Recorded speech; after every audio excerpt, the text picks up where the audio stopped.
वृत्ताकार रंगशालाको व्यास 450 फिट दिएको छ। एउटा वृत्ताकार रंगशाला हो। यो रंगशाला भित्र हामीहरुलाई हैन एउटा पिच छ जुन आयताकारको छ, 10 फिट चौडाइ छ अनि 66 फिट के छ लम्बाइ छ। आयताकार पिचको लम्बाइ दिएको छ, चौडाइ 10 फिट छ। आयताकार क्वेशन नम्बरमा के भनिरहेको छ? आयताकार पिचको क्षेत्रफल निकाल्ने सूत्र के हुन्छ? L * B हैन। अनि आयताकार पिचको क्षेत्रफल निकाल्दाखेरि हामीले A1 मान्ने के मान्ने? A1 मान्ने। L * B गरेर हामी लम्बाइ बढी चौडाइबाट के निकाले यसको आयताकार पिचको क्षेत्रफल निकाल्ने हैन।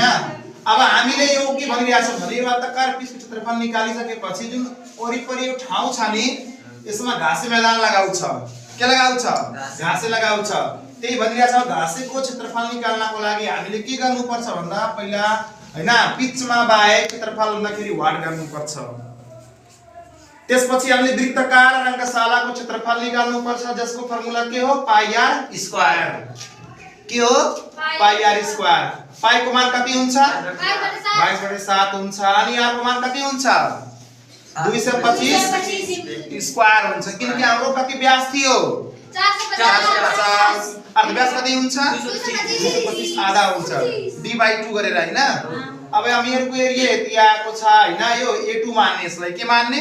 A2 मान्ने। अब हामीले पिचमा बाहेक घाँसे मैदानको क्षेत्रफल निकाल्दाखेरि A2 माइनस के गरिदिने? A1 के गरिदिने? हाम्रो यो वरिपरिको जुन ठाउँहरुको जुन यो क्षेत्रफल छ यो निस्किहाल्छ कि नै? निस्किहाल्छ। यो के हो? हामीहरुको घाँसे मैदान हो कि हो? घाँसे मैदान नै यो क्षेत्रफल निकाल्न छ हामीहरुले। अब के गर्ने भन्दाखेरि घाँसे पिचमा बाहेक घाँसे मैदानको क्षेत्रफल A2 माइनस A1 गरे जसमा यो हाम्रो 66 फिट दिएको छ। अनि यो वृत्ताकार रंगशालाको क्षेत्रफल यति हो। घटाएपछि कति आएको यो? 198 हो। यो कसको क्षेत्रफल हो? घाँसे मैदानको क्षेत्रफल हो। अब जसमा हामी के भनिरहेछ भने उक्त घाँस यहाँ उमार्नको लागि उब्जाउनको लागि हैन भनिरहेछ प्रति वर्ग फिटको स्क्वायरले हैन 10 रुपैयाँ खर्च लाग्छ रे। 1 फिट स्क्वायर कति रुपैयाँ लाग्छ? 10। त हामीले घाँसे मैदानमा लाग्ने जम्मा खर्च स्क्वायर भनेको निकाल्न छ हैन। जसमा के गर्ने हामीले गुणा गर्नुपर्छ भन्दाखेरि हाम्रो के त्यहाँ आउँछ? एन्सर बुझ्यो? गुड। ओके।